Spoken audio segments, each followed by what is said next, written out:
What equipment do you need to do your best work?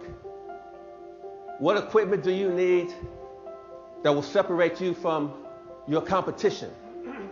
What equipment do you need that will set you apart from everybody else who wants to do what you do? What equipment do you need to help you with your family and every aspect of your life? It's simple. It's called the ability to dream. I passed out some forms there that actually has the word dream on it. The dream is not just a word that we use that you wake up in the middle of the night and say, oh, that was awesome. I'm talking about the kind of dream where each letter means something significant in your life. D is for dedication. Ask yourself, how many people are doing everything you possibly can to be the best at what you do? There are so many people that aim high. There's nothing wrong with that. But there's also a lot of people that aim low. And guess what happens? They hit low. But I want you to think about what else you can do that will ensure that when you aim high, not only do you reach it, but sometimes you go further. R, realistic. How many of you have set goals for this year? Hands up if you set goals for this year. Hands up, hands up, hands up. How many people are almost close to reaching those goals? How many people have a long way to go?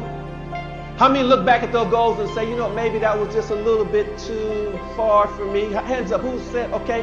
You have to be realistic in your goal. The other one is E, enthusiasm. Look at me, I'm on stage in front of all of you. I'm excited. I live in Australia, down under.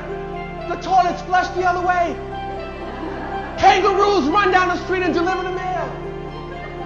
They put this stuff called Vegemite on a sandwich. It's disgusting. But look at me. I am here with you. How enthusiastic am I? I woke up this morning and I couldn't find my Australian passport. I thought I had to spend the rest of my life back in Dallas and watch the Mavericks.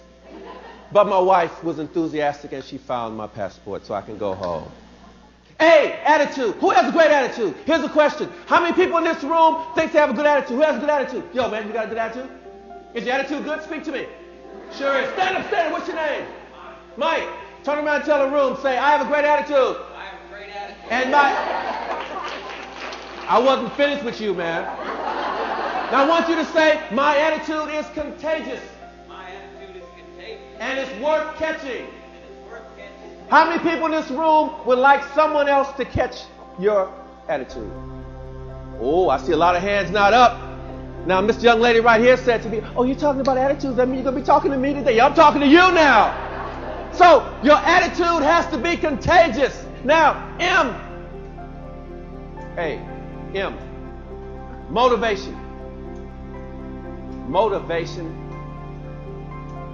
My industry classifies me as a motivational speaker, but I don't like that word. You know why? Because when you're a motivational speaker or you say you're a motivational speaker, you walk into a room and you say a lot of good stuff. People feel happy and they walk out and that's it. I'm talking about activation. It's great to be motivated, but to be activated means that you're going to take the information you've been given and walk out and do something with it. You're going to actually go out and change lives. I am a catalyst of change.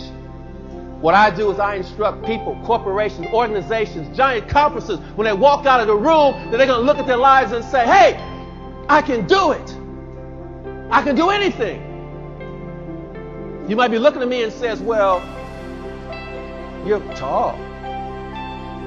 You look like an athlete. So why should we think that you had any problems? Let me tell you something. 10 years of age, sitting in my class, South Central Los Angeles. Teacher says, hey, we're going to do some color in today. I was like, oh, color in, yes. And who likes to crayon? Who likes to color in? Remember the crayons? Teacher walks and says, okay, we want you to paint a picture of what your future will look like. And I looked around and everybody was all enthusiastic. Oh, yeah. They were doing Superman and Batman. But me, I struggled to think about what I was going to write. And finally, I started drawing. And the teacher said, come on up. And when I walked up to the front of the room, I had a picture As I began to walk to the front of the room, I looked at my picture. And my picture didn't look too good. My picture didn't have a lot of dreams and hopes and aspirations. This was my picture. One picture was me in a county jail.